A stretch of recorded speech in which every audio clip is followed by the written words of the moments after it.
धर्म अध्यात्म हमें यही सिखाता है कि अच्छाई का द्वार खुलते ही उसके अंदर प्रवेश कर जाओ। अगर वह चूक गए तो तुम सिर्फ पीछे खड़े रह जाओगे, वह दरवाजे कभी भी बंद हो सकते हैं।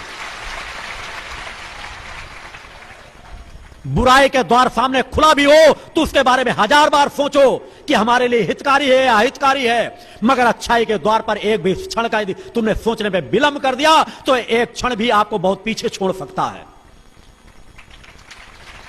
अतः आज अगर सोचो कि आज हम अनित अन्याय अधर्म का रास्ता कमा लें, आज हम पहले महल बनवा लें, आज से पहले मकान बनवा लें, पहले हम व्यवसाय को कर लें, उसके बाद हम उस रास्ते में चलेंगे, तो आप सच्चे साधक कभी नहीं बन पाओगे।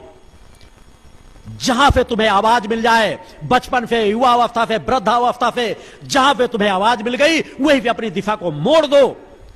मैं नहीं कहता भौतिक जगत के लिए कुछ करो ही नहीं, जो सहज मार्ग आपके सामने, व्यवसाय कर रहे हो तो ईमानदारी सच्चाई से व्यवसाय करो, नौकरी कर रहे हो तो ईमानदारी से नौकरी करो, लोभ प्रवृत्ति से कहीं ना कहीं अपने आप को थोड़ा सा रोको। इस तरह का जीवन जब तक आप सुधार नहीं करोगे तब तक परम सत्ता का था पूर्ण प्रगति से हमारा संबंध स्थापित करना, स्थूल जगत में और सूक्ष्म जगत में। सूक्ष्म जगत के लिए एक तड़प बनी रहना, इसीलिए हम उपवास करते हैं, ध्यान करते हैं, साधना करते हैं, व्रत करते हैं, समाज सेवा करते हैं। और भौतिक जगत में हमें समाज के बीच कैसा जीवन जीना, कैसा नहीं जीवन जीना, हमें नशे का जीवन नहीं जीना, हमें मांस नहीं करना, हमें विषय विकारों से अलग रखना है, हमारा गृहस्थ का जीवन कैसा हो, घर को एक मंदिर स्वरूप मान करके चलें। पति पत्नी है तो हमारा पति पत्नी का संबंध केवल विषय विकारों में डूबने के लिए नहीं होता। पति पत्नी का संबंध होता है एक सुव्यवस्थित गृहस्थ को संचालित करने का, जन्म मरण की परंपरा को आगे बराबर बनाए रखने का।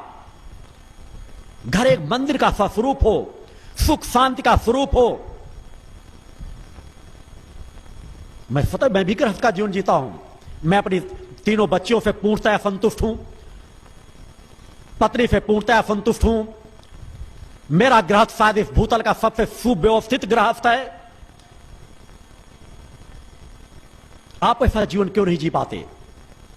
मैंने सदैव ऐसा जीवन जिया, आपसे भी वैसा चाहता हूं कि पूर्ण गृहस्थ को जब तक आप अपने गृहस्थ को सुख शांति से नहीं भरपूर करेंगे, आप दिन में घर में कहीं बच्चे को गाली दे रहे हैं, कहीं पत्नी को गालियां दे रहे हैं, कहीं पत्नी के साथ मारपीट कर रहे हैं, कहीं बच्चे के साथ मारपीट कर रहे हैं, उनके बच्चों की पत्नी की आवश्यकताएं क्या उस पर ध्यान नहीं दे रहे हो, अपने सुख सुविधाओं में ही व्यस्त हो।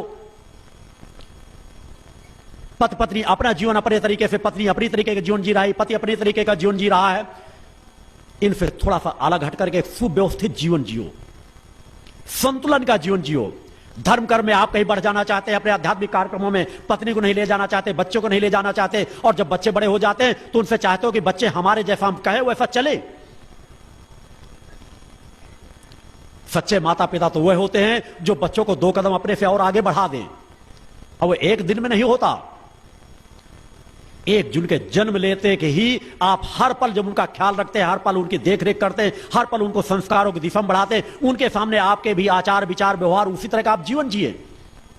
आपके अंदर तो तड़प रहती है कि आप कहीं लड़के में भेद करते हैं, कहीं लड़कियों में भेद करते हैं। मैंने कहा एक सोच, आज प्रथम दिवस ये कह रहे कि अगर समाज के बीच आपकी ऐसी सोचें हैं तो उनसे आप विचारों को थोड़ा अलग रखो कि हमारे